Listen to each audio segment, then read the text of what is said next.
So what is priming for IVF? It's when we take some medications or some injections before we actually start the actual injections of the hormones, the FSH and the LH and those medications. So the goal is, why we prime is to help improve the follicular development, so improve the follicle development, make them grow at the same speed so that the follicles all grow at the same rate, and enhance our response, ovarian response. So the goal of this is to get more eggs, better quality eggs, and obviously higher pregnancy rate. So there's many different types of priming. There's estrogen priming, birth control priming. Those are the main, most common, and it's normally like a week or 2 weeks before the actual cycle starts that you take the pills.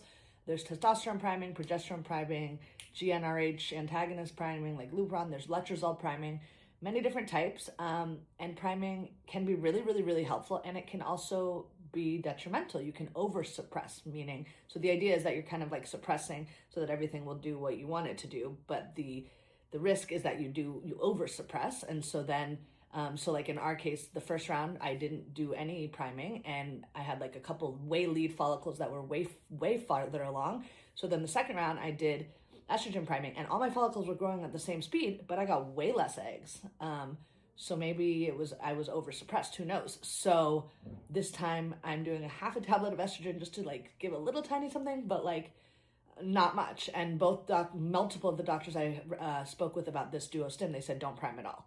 So it really depends on your body, your history, what your IVF cycle actually looks like, what your protocol actually is, and then of course how your body has been responding or is responding. So that's just like the actual priming for IVF. But then there's other things like Omnitrope is something else that people prime with a lot for IVF, and it is a luck of the draw, let me tell you.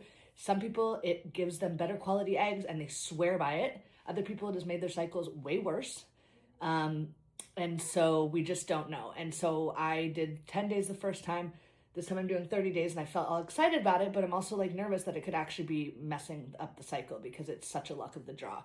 And the other thing to know about that is if you get your blood test or your IGF-1 level, blood test for human growth hormone in your body, just because your human growth hormone in your body shows up, say, maybe medium or high, it doesn't actually show how much human growth hormone you actually have in your ovaries.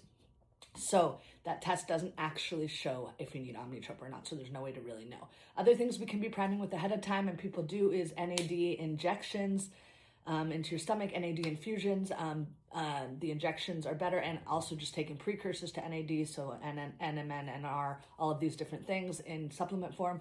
And then obviously all the supplements that we've been taking for months, that's also us priming our body for IVF, correct?